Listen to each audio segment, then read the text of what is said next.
Hello, this is Megan Anakari from Lab Section M01, and I will be discussing Lab 9, a spring in two dimensions. For this lab, a spring that moves in two dimensions, x and y, was recorded and then analyzed with Tracker.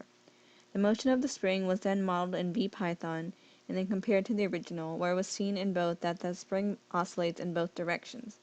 Also, by including the spring in our system, unlike Lab 8 where the spring was part of the surroundings, the spring potential energy was equal to the negative of the work done by the spring in Lab 8. However, by including the spring in our system, it was seen that delta E was not equal to 0, indicating that some of the energy was lost to the surroundings. After tracking the spring in Tracker, where the time between each frame was 1 over 10.5 seconds, for a time of about 9 seconds, we get the resulting data, and as you can see, the motion of the spring is oscillating in both directions. We then use the data from Tracker to calculate the frequency, specifically in the y direction, and use that to calculate the spring constant, which ended up being 7.83 newtons per meter. Once the spring constant was known, we could then solve for L sub 0, the relaxed length of the spring, by setting the force of gravity on the mass equal to the force of the spring, which ended up being 0.196 meters. We then input the initial conditions, both measured and calculated, into our models, which would then update the position of the mass by using Newton's second law. The model will also import the data measured in Tracker and model it along with VPython's model, and this would be where the model represented by the yellow ball and the blue would represent the measured data. So here's the model, and as I said, the yellow ball represents the calculated spring motion as calculated by VPython, whereas the blue represents the data that we tracked in Tracker. And the plot right here, the red line represents the change in total energy, and the green line represents the spring potential energy of the spring.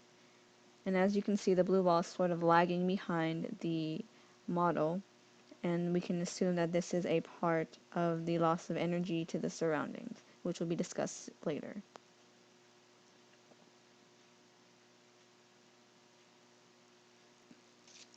So what does this all mean? We saw that the spring oscillated in both the x and y direction. However, the period of oscillation in the x and y directions were not the same. They differed by about 0.2 seconds. This implies that the angle between the spring and the direction of gravity, the negative y-axis, was not 45 degrees, as the oscillation in the x direction depended on the angle from the y-axis, which was the axis about which it oscillated, which is similar to a pendulum.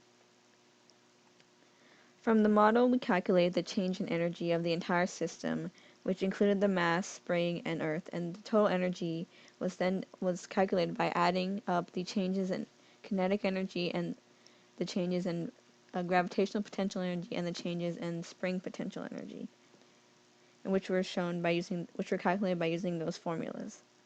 However, when plotted, we saw that delta E, which is represented by the green, was not equal to 0, as we saw in the plot before.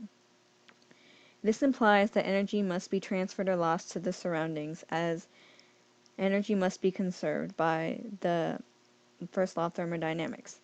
So we can infer that the system is doing work on the surroundings, possibly through thermal energy, or that the surroundings are doing negative work through air resistance, which can be seen as the actual mass, which is shown by the blue data points, slowed down, whereas the model, shown by the red data points, are going at a very constant pace, whereas the blue data points seem to be slowing down as time continues.